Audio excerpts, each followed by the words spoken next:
इंदौर में 2 दिवसीय दिव्यांग कार्यशाला का आयोजन ब्रिलियंट कन्वेंशन सेंटर में किया गया। कार्यशाला का शुभारंभ केंद्रीय सामाजिक न्याय एवं अधिकारिता मंत्री डॉक्टर वीरेंद्र कुमार ने किया।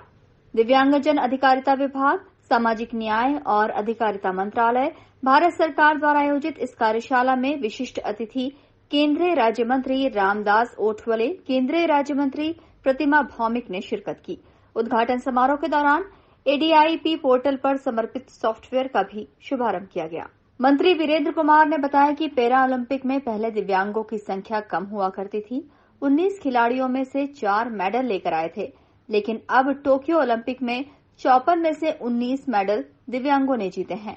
सरकार शिक्षा के साथ ही स्किल डेवलपमेंट और खेलकूद की गतिविधियों को बढ़ावा दे रही है। ये केंद्र 170 करोड़ की लागत से तैयार हो रहा है, जो 2023 मार्च तक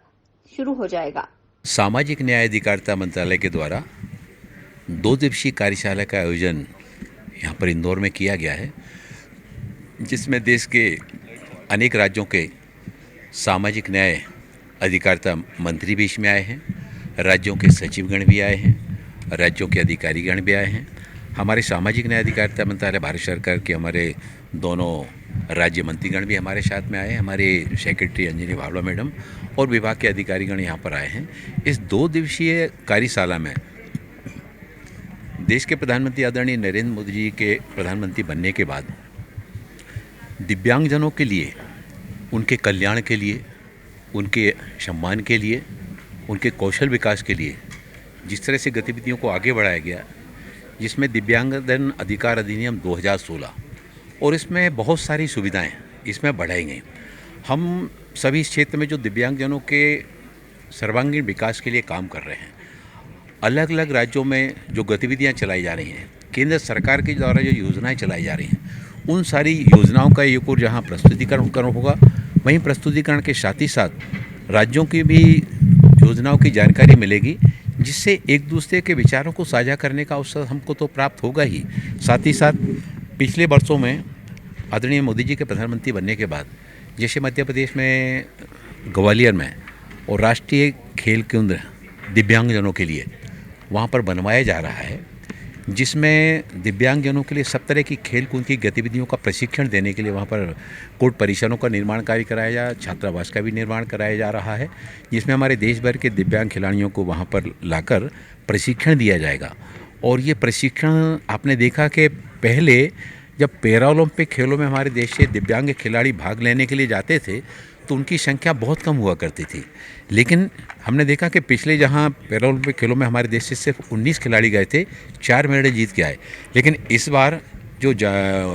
टोक्यो में ओलंपिक हुआ, उसमें पैरा ओलंपिक खेलों में हमारे जो देश के दिव्यांग खिलाड़ी भाग लेने के लिए गए, जिसमें 54 खिलाड़ी भाग लेने के लिए गए, 19 मेडल जीत के आए। ये बताता है कि दिव्यांगजनों के अंदर काफ़ी प्रतिभाएं छिपी होती हैं और केंद्र सरकार इस दिशा में काफ़ी सशक्तिकरण के साथ में काम कर रही है। सीहोर में भी एक राष्ट्रीय मानसिक स्वास्थ्य पुनर्वास केंद्र बनाया जा रहा है। दिव्यांगजनों के कौशल विकास, शिक्षा के साथ ही साथ उनके कौशल विकास को भी हम लोग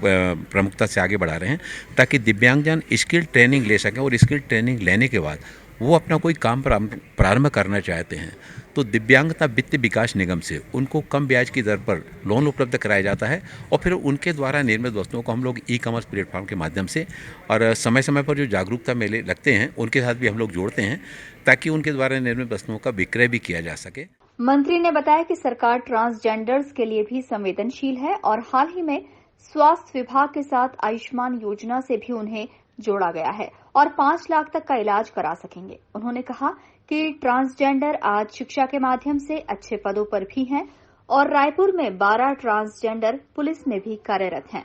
2 दिवसीय वर्कशॉप में कई राज्यों के अधिकारी, सचिव के साथ ही आला अधिकारी शामिल हुए।